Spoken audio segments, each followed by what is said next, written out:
श्री स्वामी समर्थ. नमस्कार मंडळी.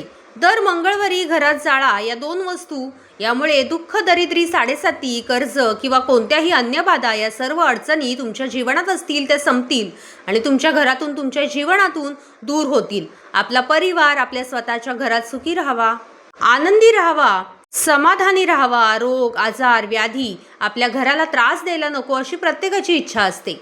आपल्यासाठी सगळ्यांना काय हवं असतं की आपल्या डोक्यावर कर्ज नको आणि आपल्या घरात आजार पण नको. या दोन गोष्टी जर आपल्या घरापासून, आपल्या परिवारापासून लांब राहिल्या तर मग आपण जेही कमी असू दे, जास्त असू दे, पण आपण ज्याच्यात आहोत ते सुखी, समाधानी राहू शकतो आणि आनंदी राहू शकतो. परंतु ज्या परिवारावर, ज्या घरावर कर्जाची समस्या किंवा आजाराची समस्या लागते, मग त्या घरात कितीही पैसा आला तरी तो काही कामाचा नसतो.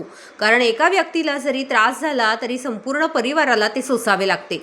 संपूर्ण परिवाराला या गोष्टीचा त्रास होतो. म्हणूनच मंडळी, अशा गोष्टी आपल्या घरापासून लांब राहाव्यात. कर्ज, आजारपण, दुःख, दरिद्री, साडेसाती, कर्ज, नजरदोष किंवा अन्य बाधा आपल्या घरापासून दूर राहाव्यात, यासाठी प्रत्येक मंगळवारी आपण आपल्या घरात संध्याकाळी या दोन वस्तू जाळायच्या आहेत.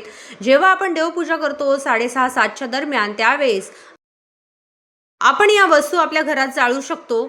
आता या वस्तू कोणत्या आहेत तर बघा, संध्याकाळी देवपूजेच्या वेळेस आपण एक मातीची पंती घ्यायची आहे. ती पंती जुनी असली तरी सुद्धा चालेल. आपण दिवाळीमध्ये आता मातीच्या पंत्या आणल्या असतील, त्यातली एक पंती घ्यायची, त्यामध्ये एक वडी कापराची ठेवायची आणि त्यावर एक अखंड लवंग ठेवायची. ते जाळायचं आहे आणि जाळल्यानंतर आपल्याला आपल्या संपूर्ण घरात ते फिरवायचं आहे.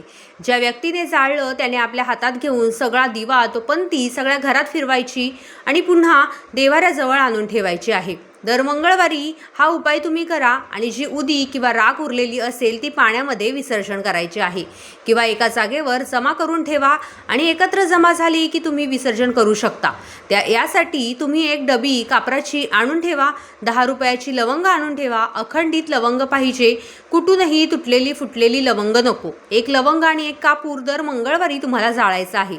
याने तुमच्या घरातील नकारात्मकता, वास्तुदोष, बाधा, नजरदोष, राहूकेतूचा वास, पत्रिकेतील दोष, आयुष्यातील सगळे दोष नष्ट होतील.